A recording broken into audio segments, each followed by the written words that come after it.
નમસ્તે. પ્રિઝમ વડે થતું પ્રકાશનું વિભાજન દર્શાવવું. સાધન સામગ્રી પ્રિઝમ અને પડદો. આ કાચનું પ્રિઝમ વડે 7 રંગોનું વિભાજિત. પ્રિઝમની બીજી બાજુથી સપાટીમાંથી પ્રકાશનો પટ્ટો જોવા મળે છે.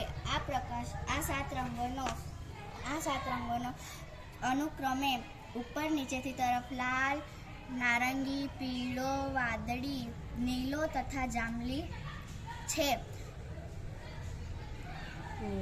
નિર્ણય. પ્રિઝમને સૂર્યપ્રકાશને 7 રંગો વિભાજિત થાય છે.